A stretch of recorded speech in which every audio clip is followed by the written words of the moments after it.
Olá! O primeiro capítulo do compêndio da Doutrina Social da Igreja e do Duquette trata, nas questões 1 a 21, do grande plano de Deus, que é o amor. A ideia básica é de que o fio condutor de Deus na criação é o amor, ou seja, Deus criou o mundo por superabundância de amor. Só vale a pena viver, diz o documento, se não nos fecharmos a esta corrente do amor divino, mas nos abrirmos a ela. O amor faz com que estejamos abertos às necessidades do próximo e tornamos-nos capazes de nos excedermos a nós mesmos. Enquanto olhar para si mesmo de um modo egoísta, o homem se atrofia. Nós somos feitos de tal modo que não nos bastamos a nós mesmos. Assim, a igreja é o lugar no qual o homem pode se desenvolver no amor de Deus. É esse o sentido da vida em comunidade. A igreja não tem um fim em si mesma. Ela é responsável pelo homem e pela sociedade e deve, com sua ação, contribuir para a paz e para o desenvolvimento da família humana. A primeira questão é talvez uma das mais complexas que temos no âmbito teológico. Quando Deus criou o mundo e nos criou, Ele agiu segundo um plano? Sim, Deus agiu segundo um plano, que tem, como acabamos de dizer, o amor como fio condutor. O plano de Deus é que o homem responda a esse amor. Mas quem é Deus? É a segunda questão. É a origem de tudo o que existe, o fundamento e a causa última de tudo e que tudo sustenta. É o fim para o qual se orienta tudo o que existe. E o que significa Deus para o nosso agir? É a terceira pergunta. Ele é a medida de tudo o que deve existir. Nele podemos saber o que é agir bem, o que é uma vida boa e justa. A ação solidária dos cristãos, portanto, é na verdade uma resposta a esta ação amorosa de Deus. Quando desenvolvemos o nosso trabalho pastoral, quando praticamos a caridade, nós estamos respondendo ao amor de Deus. A quarta questão nos leva a refletir sobre se é possível fazer uma experiência de Deus. Ora, nós não fizemos a nós mesmos, nós sequer escolhemos existir, e um dia nós deixaremos de existir. Mas mesmo assim somos capazes de pensar no infinito, de algo que existe e sempre existirá e sempre existiu, que nunca passará. Nós estamos, pois, envolvidos por coisas passageiras, mas sentimos o desejo daquilo que é infinito, que é eterno. Assim, nós fazemos a experiência de Deus. A quinta questão nos indaga por que Deus criou o homem e o mundo. Como já ressaltamos, foi por sua superabundância de amor. A sexta pergunta nos leva a pensar: se Deus criou o mundo por amor, então por que é que está cheio de tantas injustiças, de opressão, de sofrimento? É difícil lidarmos com essa questão no dia a dia, no diálogo com aqueles que não vivem a nossa fé e mesmo diante das dificuldades com as quais nos deparamos. Ora, Deus criou o mundo bom em si mesmo, mas o mundo afastou-se de Deus, revoltou-se contra ele. Não é vontade de Deus que o mal exista.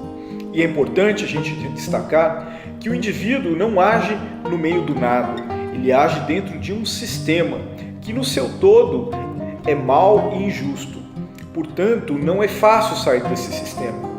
Assim, é importante termos consciência da dimensão social do pecado. Portanto, é preciso transformação interior, conversão interior, mas também uma conversão social a este amor que Deus nos oferece e nos propõe. A sétima pergunta é a seguinte: por que é que Deus concedeu ao homem a possibilidade de fazer o mal? Deus criou o homem para amar. Entretanto, ninguém pode ser forçado a amar. O amor pressupõe a liberdade. Por isso que nós podemos fazer o mal. Não é o que Deus deseja, mas Ele também não quer nos impor o amor. Temos que aderir voluntariamente, no exercício de nossa liberdade, à proposta do amor de Deus. Diante disso, se questiona também: será que Deus deixa o homem sozinho depois que o homem se afastou dele? A resposta é negativa. Deus está, por diversas formas e a todo momento, a nos procurar. A nona questão: como é que Deus se deixa encontrar? Como é que nós podemos encontrar a Deus? Ele se mostra e se revela de várias maneiras, mas sobretudo ao se fazer homem em Jesus Cristo. Como é que, antes de Jesus, então, Deus se revelava aos homens? Ele se revelou por Abraão, Isaac, Jacó, Moisés, todos os profetas. E como que o povo de Deus respondeu ao chamado de Deus, à revelação de Deus? Pela aliança. A aliança que se consubstanciou no Antigo Testamento pelos 10 mandamentos. E qual que é o sentido desses mandamentos? Ora, muitas regras estão mudando a todo momento, mas esses mandamentos da lei de Deus constituem princípios imutáveis de uma vida reta, regras fundamentais para a vida em sociedade, um direito natural e universal que sempre se aplica e se aplicará.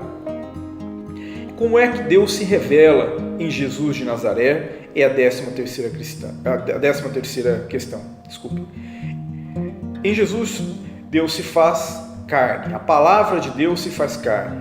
Cristo foi igual a nós em tudo, menos no pecado. É assim que Deus se revela a nós em Jesus Cristo.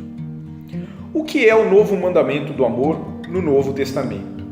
No Antigo Testamento, nós já encontrávamos o mandamento de acordo com o qual nós devemos amar ao próximo como a nós mesmos. Mas Jesus radicaliza a ideia do amor com um novo mandamento: amai-vos como eu vos amei.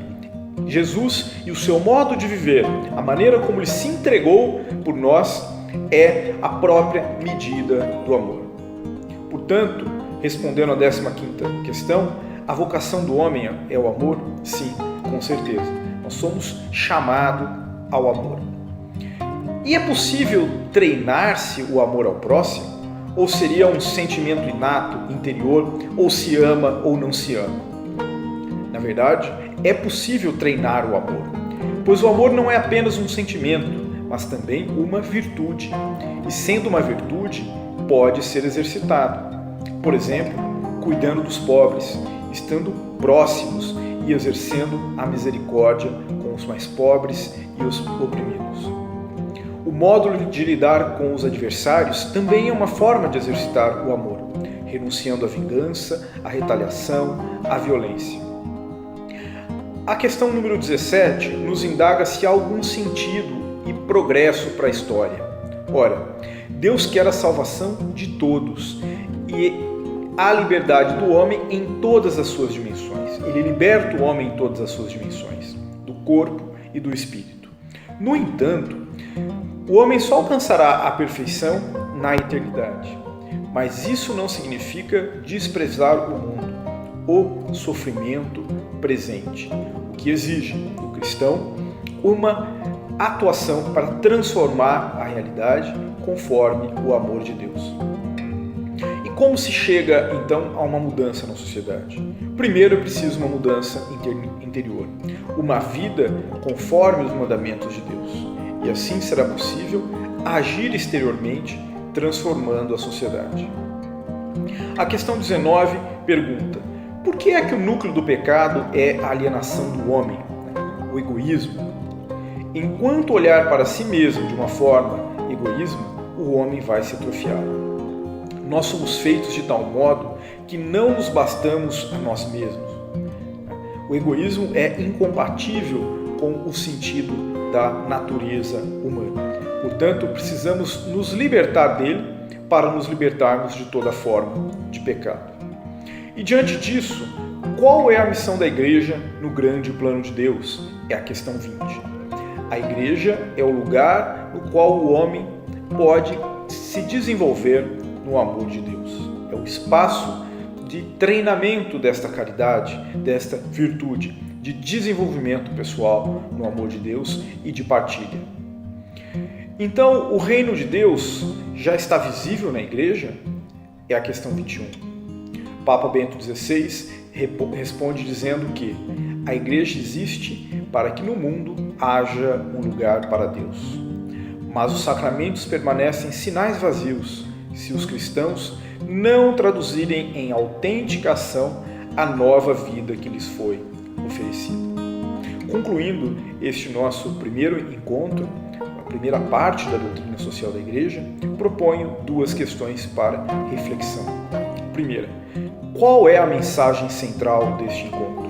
E a segunda, qual será a nossa resposta a esta proposta do amor de Deus nas dimensões pessoal, comunitária, social e política? Obrigado e até a próxima.